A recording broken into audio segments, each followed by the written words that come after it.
नमस्कार, ये है एबीपी न्यूज और वक्त हो चला है टॉप ट्रेंडिंग न्यूज स्टोरीज का। आजकल ट्रेंडिंग है अफगानिस्तान और तालिबान। अफगानिस्तान की राजधानी काबुल में तालिबान के घुसने के साथ ही अफरा तफरी का माहौल है। तालिबान के सख्त कानूनों और सजाओं से बचने के लिए हजारों की संख्या में लोग सड़क मार्ग से दूसरे देशों में जाने के लिए सीमाओं और एयरपोर्ट पर इकट्ठा हो गए। कई लोग सैन्य विमानों के पीछे दौड़ते भागते नजर आए। इस बीच जहां अफगानिस्तान में युद्ध में शामिल कई पश्चिमी देशों ने अपनी सेना की मदद कराने वाले अफगानों को शरण देने की बात कही है, वहीं भारत ने भी वहां फंसे लोगों को शरण देने के साथ सुरक्षित निकालने की बात कही है। द टाइम्स की रिपोर्ट के मुताबिक ब्रिटेन ने तालिबान के शासन के डर से भागे लोगों को अपने शरणार्थी कार्यक्रम के समानांतर स्कीम के जरिए शरण देने की योजना रखी है। अमेरिका के रक्षा विभाग ने अफगानिस्तान के हालात देखते हुए हजारों शरणार्थियों को बसाने का लक्ष्य रखा है। भारत ने अफगानिस्तान में मौजूदा हालात को देखते हुए मंगलवार को घोषणा की थी कि वो यहां आने की इच्छा रखने वाले अफगान नागरिकों के लिए ई वीजा जारी करेगा। किसी भी धर्म के सभी अफगान नागरिक ई आपातकालीन एवं अन्य वीजा के लिए ऑनलाइन आवेदन कर सकते हैं और नई दिल्ली में उनकी अर्जियों पर कार्रवाई होगी। कनाडा ने रविवार को ही अफगानिस्तान में अपने दूतावास को बंद कर दिया और फिलहाल अफगान सरकार से अपने सारे राजनयिक रिश्तों को निलंबित कर दिया। अफगानिस्तान से भागे प्रवासियों को शरण देने के लिए अल्बानिया भी आगे आया है।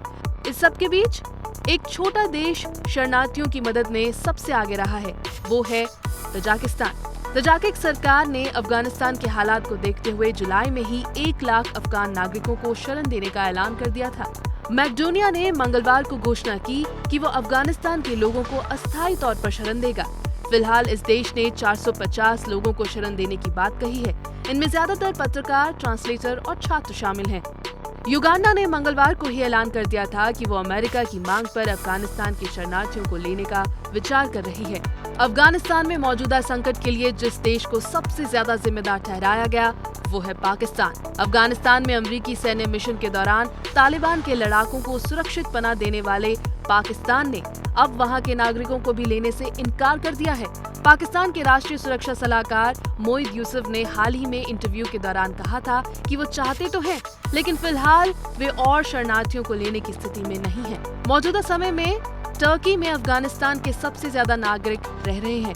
यहाँ अफगान शरणार्थियों की संख्या करीब 1,20,000 है। इसके अलावा सीरिया के 36 लाख नागरिक भी टर्की में रखे गए हैं। इन स्थितियों को देखते हुए टर्की के राष्ट्रपति ने अफगानिस्तान से आने वाले और लोगों को लेने से इनकार कर दिया है।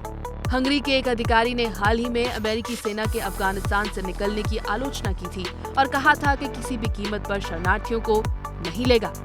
ईरान ने रविवार को कहा था कि वो पड़ोसी देश अफगानिस्तान से भागने वाले शरणार्थियों के लिए 3 प्रांतों में अस्थायी निर्माण कर रहा है।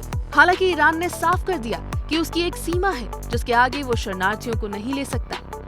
पड़ोसी देश उज्बेकिस्तान अफगान शरणार्थियों की बाढ़ आने को लेकर चिंतित है। इस बीच भारत के पड़ोस में स्थित बांग्लादेश ने साफ कर दिया कि वो अमेरिका की अपील के बावजूद अफगान नागरिकों को शरण नहीं दे सकता।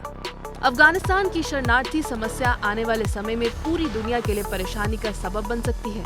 संयुक्त राष्ट्र ने हाल ही में अनुमान जताया कि तालिबान के डर से करीब 4 लाख अफगान पहले ही अपने घर से भागकर विस्थापितों की तरह जिंदगी बिताने पर मजबूर हैं। इनमें से अधिकतर अभी भी अफगानिस्तान में ही फंसे हैं। इसके अलावा अमेरिकी सेना के मिशन के दौरान 2020 के अंत तक करीब 29 लाख अफगान नागरिक घर में शरणार्थी की तरह रहने के लिए मजबूर हो गए थे।